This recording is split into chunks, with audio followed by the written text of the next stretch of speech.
Aujourd'hui, je vous plonge dans l'une des affaires les plus emblématiques de l'histoire américaine, une affaire qui a bouleversé les fondements même de la justice et de l'égalité aux États-Unis. La Fabrique Audio présente La Petite Histoire.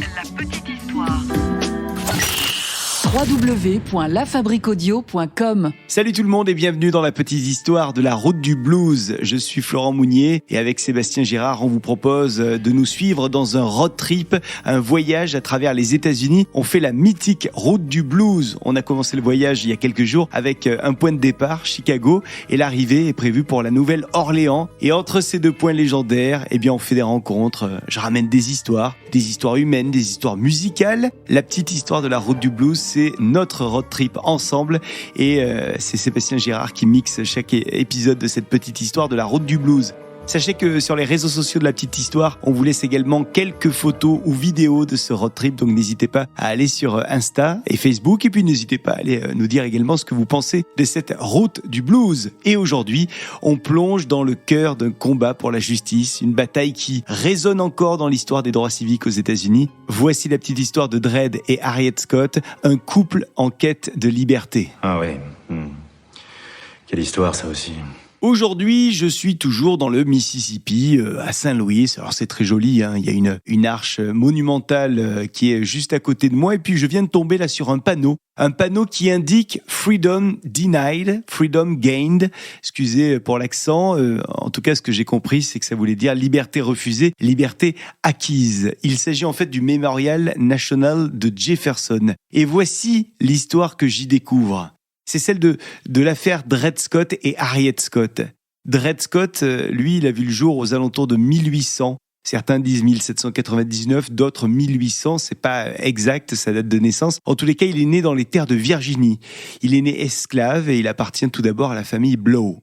Au début des années 1830, Dred réside avec les Blow à Saint-Louis, dans l'état du Missouri donc. Et c'est là que sa vie va prendre un tournant décisif parce que Scott est vendu à un nouveau maître, le docteur John Emerson. Alors lui, le docteur John Emerson, c'est un médecin militaire qui exerce pour l'armée américaine. Et dans le cadre de ses fonctions, il a beaucoup de déplacements. Le docteur entraîne de toute évidence dans ses déplacements Dred Scott sur les routes des États-Unis. Et entre 1834 et 1836, Dred est ainsi dans l'état de l'Illinois, un lieu où l'esclavage est interdit d'ailleurs. Puis en 1838, c'est à Fort Snelling, dans ce qui est alors le territoire du Wisconsin, qu'il s'installe. Un territoire où l'esclavage n'a pas sa place non plus. Et pourtant, Scott va demeurer sous le joug de son maître. On peut donc dire que le docteur John Emerson ne respecte pas la loi en ayant avec lui un esclave. Un jour, alors que nous sommes toujours à Fort Snelling, Emerson revient avec une nouvelle esclave. En effet, il vient tout juste d'acheter Harriet. Dred et Harriet font alors connaissance. Ils se rencontrent et très vite, ils tombent amoureux. Et quelques mois plus tard, ils décident tous deux de demander la permission à Emerson de se marier. Alors ce dernier accepte et leur union est donc scellée à Dred et Harriet. Je vous rappelle que nous sommes toujours sur des terres où l'esclavage n'est pas reconnu, donc en théorie, Dred et Harriet auraient pu quitter le service de leur maître, devenir ainsi libres, mais ils ne l'ont pas fait, ils sont restés sous le contrôle d'Emerson. Le temps a passé et Emerson revient avec Scott et Harriet dans le Missouri, à Saint-Louis, une nouvelle fois. Et nouveau retournement de situation, en 1843, John Emerson meurt. Et après son décès, c'est sa femme, Irene Emerson, qui hérite de tous ses biens, y compris de ses esclaves, Dred et Harriet. Dred est déterminé à devenir un homme libre, alors il tente de négocier avec la veuve Emerson pour racheter sa propre liberté, ainsi que celle de sa femme. Et là aussi, cela aurait dû être possible parce que selon les lois de l'État, un maître peut accepter de rendre sa liberté à un esclave en échange d'une certaine somme. Il s'agit d'un arrangement entre le maître et l'esclave, mais le maître n'y est pas obligé. L'esclave ne peut pas le soumettre parce qu'il n'est pas reconnu légalement. Bon, tout ça c'est bien beau, mais la veuve Emerson, elle refuse catégoriquement. C'est là que Dred et Harriet Scott décident de déposer une plainte contre la veuve Emerson. Ils l'attaquent pour séquestration et violence devant les tribunaux du Missouri. En fait, la ligne de défense du couple Scott, elle est très claire et elle est intelligente. Scott rappelle qu'il a séjourné de nombreuses années dans l'Illinois et le Wisconsin, des territoires où l'esclavage n'existe pas, et donc logiquement, Scott et Harriet ne seraient plus censés être esclaves depuis qu'ils ont séjourné autre part. N'étant plus esclaves, Irene Emerson les retient donc illégalement. Dredd et Harriet ont pas mal de choses qui jouent en leur faveur parce que quelques décennies plus tôt, il y a eu une affaire un peu similaire qui a fait jurisprudence. Jurisprudence qui dit « une fois libre, toujours libre ». Comprenez que jusqu'alors, lorsqu'un esclave avait vécu dans un État où l'esclavage était interdit, il était considéré comme définitivement affranchi, et ce depuis 1824. Cette jurisprudence est donc clairement en faveur des Scott. Dredd et Harriet s'appuient donc sur cette jurisprudence pour se battre en justice pour leur affranchissement.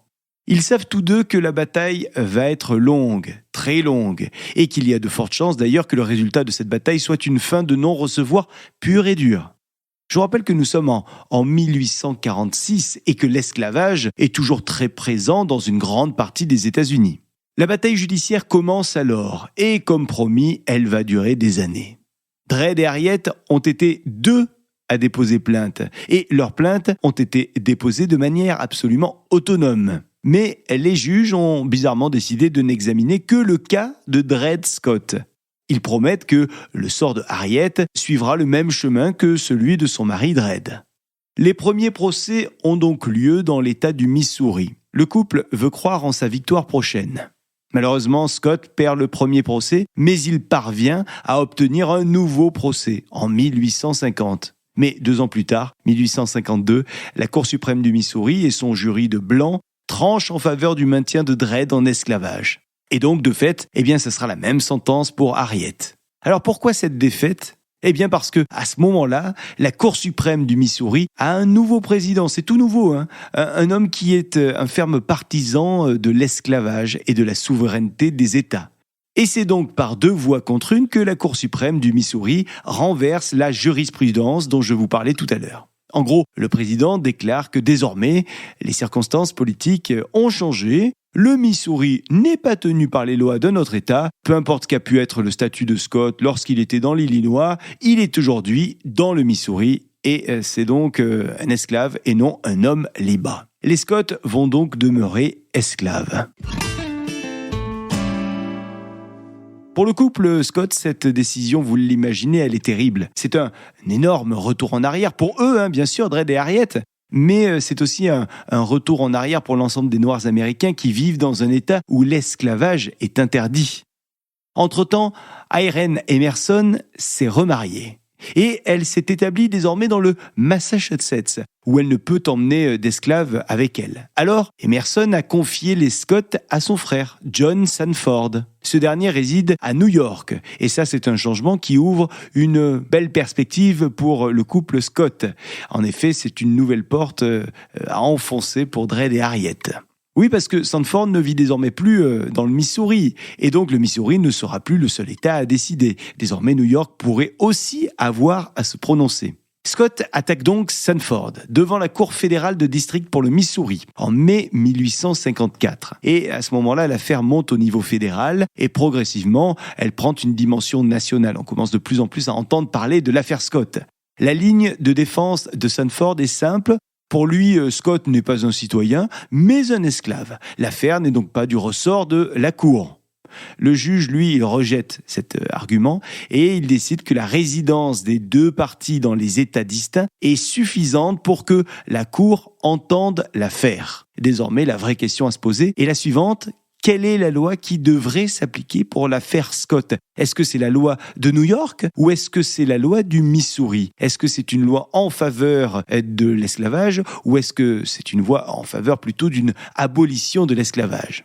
Bon, malheureusement, le juge va décider que la loi qui doit s'appliquer est celle du Missouri. Or, souvenez-vous, la Cour suprême du Missouri a déjà décidé que les Scott sont des esclaves. Scott perd donc une nouvelle fois un procès. Mais il fait appel. Et l'affaire continue à faire parler d'elle, si bien qu'elle grimpe jusqu'à la plus haute instance du pays. J'ai nommé la Cour suprême des États-Unis. De nouveaux avocats rejoignent la défense des Scott. Il y a désormais de nouveaux avocats qui rejoignent la défense des Scott, notamment George Curtis, dont le frère Benjamin siège à la cour. Et en 1857, le verdict tant attendu tombe enfin. Un verdict glaçant. Ouais, en effet, la Cour suprême vient d'annoncer que Dred Scott ne peut pas être considéré comme citoyen des États-Unis. Pourquoi ? Eh bien parce qu'il est noir. Noir et descendant d'esclaves. Et donc, il n'a aucun droit à porter plainte devant une cour fédérale. Et pire encore, la Cour déclare que le gouvernement fédéral n'a pas le pouvoir de réglementer l'esclavage dans les territoires nouvellement acquis après la création des États-Unis. Cette décision, elle est franchement un coup de tonnerre pour le couple Scott. Parce que non seulement elle les prive de leur espoir de liberté, mais elle enfonce encore plus profondément les États-Unis dans leur division sur cette question de l'esclavage. Nous sommes en 1857, tout oppose les États du Nord industriels et ceux du Sud esclavagistes. Abraham Lincoln, lui, n'a pas encore été élu président. Ça viendra, mais ce n'est pas encore le cas. Et la guerre de sécession, elle n'a pas encore éclaté. Et l'abolition de l'esclavage est encore loin, très loin même. Et pourtant, malgré cette terrible décision, Dred Scott va obtenir sa liberté. Écoutez comment, parce que cette histoire, elle est complètement folle. En fait, Irene Emerson, après avoir quitté le Missouri, elle s'est remariée. Et elle a scellé son union avec un homme abolitionniste. Lui, c'est le docteur Calvin Chaffee. Et lui, il a le bras long, parce qu'il est en politique. Et quand il découvre que sa femme détient encore des esclaves, il se dit sans doute que ça pourrait nuire à son image. Et donc il prend les devants et il décide de céder officiellement Dred et Harriet à une personne qui est un ami du couple Scott et qu'ils avaient bien connu auparavant puisque c'était eux qui détenaient Dred Scott. Lui, c'est Taylor Blow. Souvenez-vous, c'était le premier propriétaire de Dred.